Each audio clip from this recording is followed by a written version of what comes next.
Hello everyone, this is Ram Raghavan in front of you. आज के इस वीडियो में हम सीखने वाले हैं इंग्लिश ट्रांसलेशन। चलिए इसकी शुरुआत करते हैं इंग्लिश ट्रांसलेशन की। तो सबसे पहले यहाँ देखिए once upon time.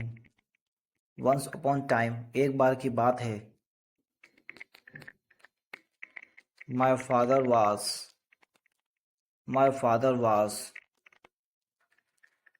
My father was going to Mumbai, right, for business.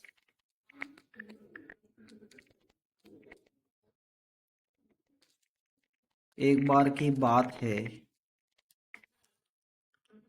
एक बार की बात है। मेरे पिताजी मेरे पिताजी व्यापार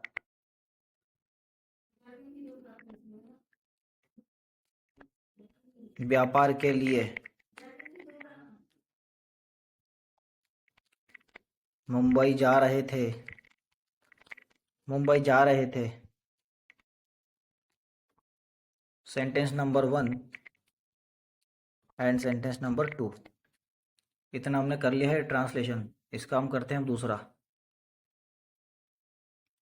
जस्ट बिकॉज बस इसलिए कि ही सॉ मी, वे मुझे देखे। बाय ग्रोविंग मतलब वो मेरी तरक्की को या मुझे बढ़ते हुए देखे, राइट। देन फिर आई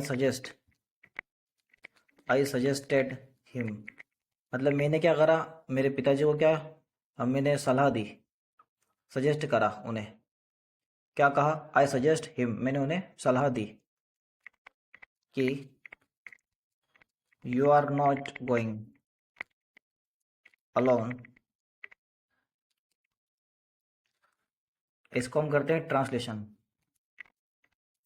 बस इसलिए। अच्छा, यहाँ पे ध्यान देने वाली बात यह है, जैसा कि यहाँ लिखा हुआ है जस्ट बिकॉज, तो जस्ट बिकॉज का मतलब क्या होता है? बस इसलिए। और यहाँ लिखा हुआ है कॉमा, तो आपको यहाँ कॉमा लगाना है। ही सॉ मी, ठीक है, उन्होंने या उसने, उन्होंने मुझे देखा। अगर कोई हमसे बड़े हैं, आदरणीय है, अगर हम उनकी बात करते हैं तो क्या लिखते हैं? ही। या आप लिख सकते हो पिताजी ने मुझे देखा। माय फादर, बस माय फादर ने मुझे देखा, ठीक है। प्रोग्रेस करते हुए, बढ़ते हुए देखना। या आप ऐसा कह सकते हो, एक मिनट, इसको हम इस प्रकार भी लिख सकते हैं। My father want my father wanna see me। My father wanna by see। मेरे पिताजी मुझे देखना चाहते हैं, ठीक है, बढ़ते हुए। देखना चाहते हैं बढ़ते हुए। यहाँ मैंने कॉमा लगा दिया। कॉमा के बाद जो चीज़ आएगी उसको हम क्या कहते हैं? बढ़ते हुए। कोई कोई भी आईएनजी फॉर्म आया वर्ब में तो उसको हम कहेंगे बढ़ते हुए। अगर यहाँ पे स्लीपिंग लिखा होता तो सोते हुए।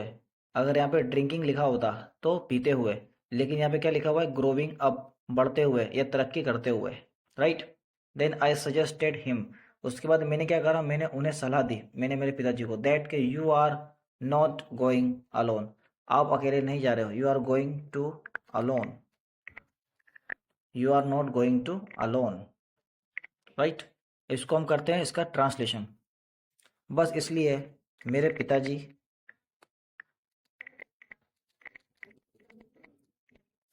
मेरे पिताजी देखना चाहते हैं। यहाँ पे हम मी लगा देंगे। बस इसलिए मेरे पिताजी मुझे देखना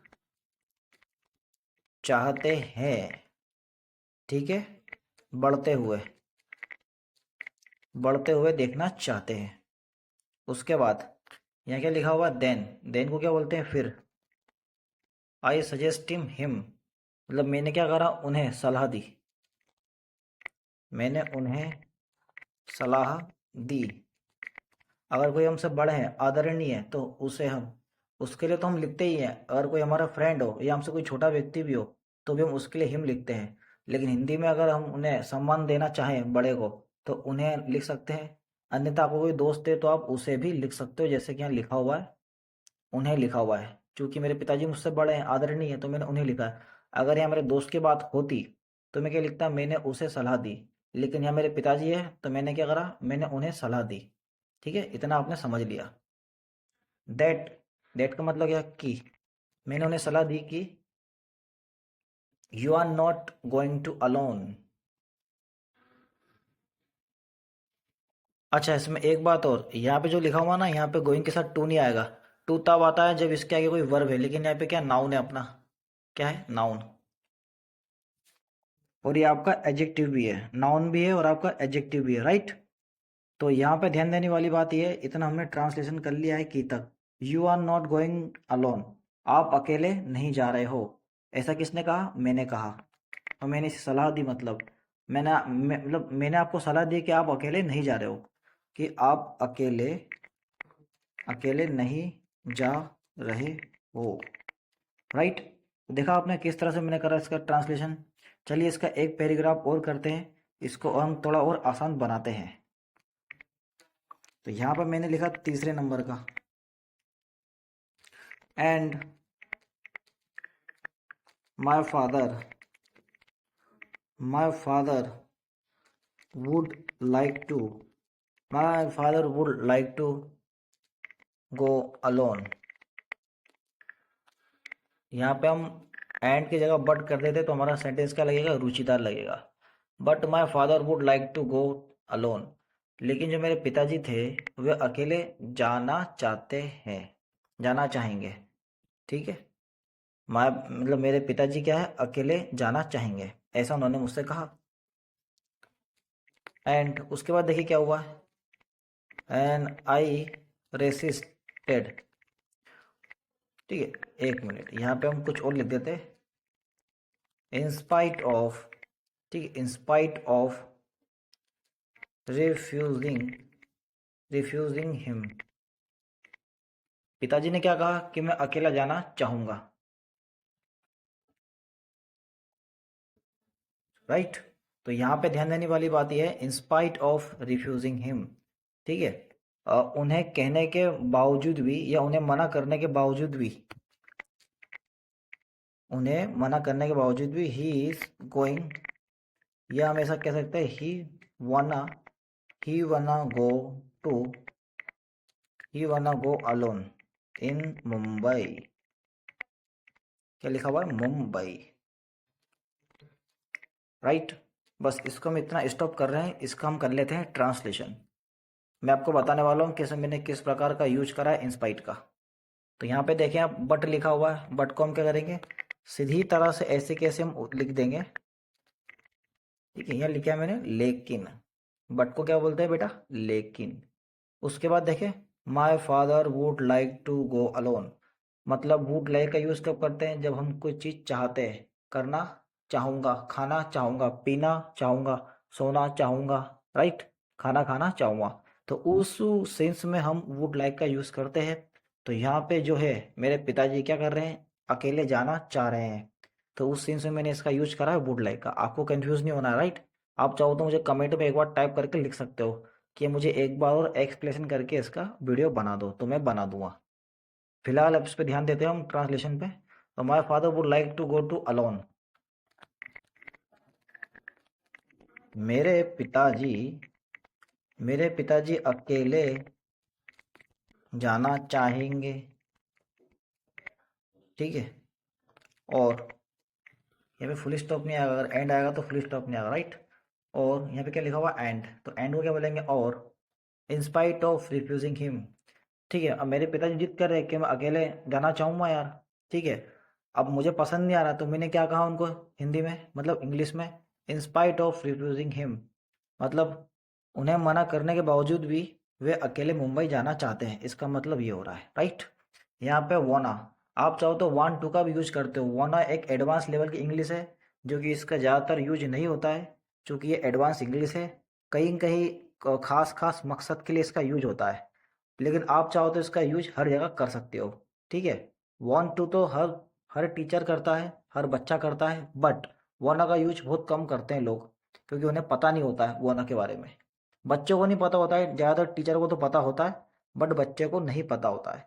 तो मैं आपको बस वही बता रहा हूँ, क्या वरना का यूज करना सीखे और ये एडवांस इंग्लिश को आगे पूरे भारतवर्ष में फैलाए। मैं कहाँ पे था? यहाँ पे था।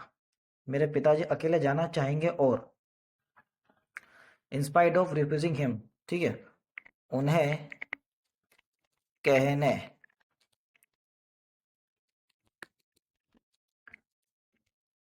कहने के बावजूद, उन्हें कहने उन्हें कहने के बावजूद भी, तो यहाँ पे कहना भी हो गया, यहाँ पे क्या मना करना भी हो गया।